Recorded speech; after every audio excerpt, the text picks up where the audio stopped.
আজকে আমরা চলে এসেছি বাংলাদেশ বিমান বাহিনী জাদুঘরে। তো এটা হচ্ছে যে ঢাকার আগারগাঁও অবস্থিত, আর এটার প্রবেশ মূল্য হচ্ছে মাত্র 50 টাকা। তো এখানে প্রবেশ করার পর আপনি কি কি দেখতে পাবেন সেই সম্পর্কে আমি কিছু ধারণা দিব।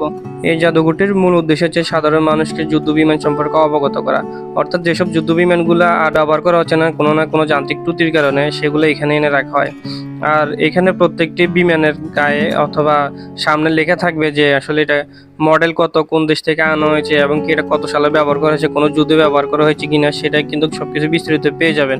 আর এখানে কিছু হেলিকপ্টার এবং কি কিছু বিমানের মধ্যে উঠার আপনি অনুমতি পাবেন, তবে সেটার জন্য আপনাকে অবশ্যই টিকিট কেটে নিতে হবে। তো এগুলো আসলে আমরা সাধারণত যুদ্ধে দেখে থাকি বা বিভিন্ন মুভিতে বা অন্যান্য জায়গায় দেখা যায়, বাস্তব অভিজ্ঞতাটা আসলে দারুণ। এখানে এই মিসাইলটা দেখে আসলে আমার ভালো লাগলো যে একটা মিসাইল দেখতে কেমন হয় সেটা এখানে না আসলে বুঝতামই না।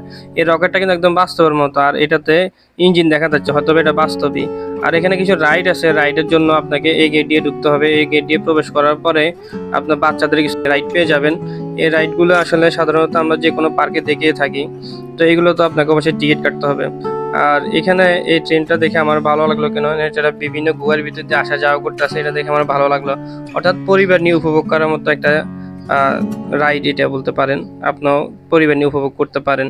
আর এখানে সবচেয়ে ভয়ঙ্কর রাইড হচ্ছে যে এটা, আমি পরামর্শ দিব যে যারা কোনো কিছু তো ভয় পান সাধারণত, তারা এটা তো উঠার দরকার নাই। কোনো হার্টের রোগী এবং কি বাচ্চারা অথবা বৃদ্ধ নারীদেরকে কোনোভাবে এখানে উঠানো ঠিক হবে না, কেননা এখানে উঠার পর অনেকটা আমি কাঁদতে পর্যন্ত দেখেছি, অনেকে মানে শরীর অসুস্থ হয়ে বমি পর্যন্ত করেছে। তো আমি তবুও এখানে উঠতে চেয়েছিলাম, কিন্তু আমার বন্ধুরা কেউ সাহস করেনি, সেজন্য এটার অভিজ্ঞতাটা আমার নেওয়া হয় নাই।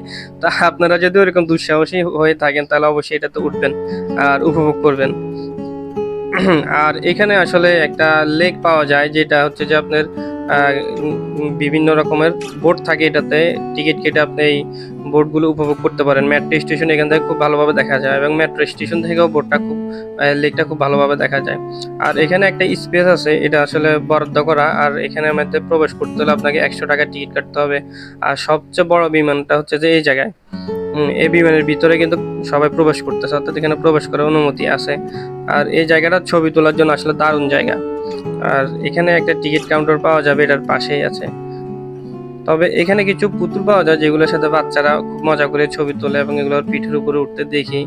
আর এই হাতি এবং কি আরো কিছু জিনিস আছে, যেমন কি আপনার এই যে ডাইনোসরটা, এগুলোর উপর উঠতে হলে কিন্তু টিকিট লাগে। আর এছাড়াও রয়েছে আপনার হলোগ্রাম, যেমন কি 3D, তারপর আছে আরো 7D, অর্থাৎ এগুলোতে হলোগ্রাম ভিডিও দেখানো হয়, যেগুলো বাস্তবসম্মতর মতোই একেবারে।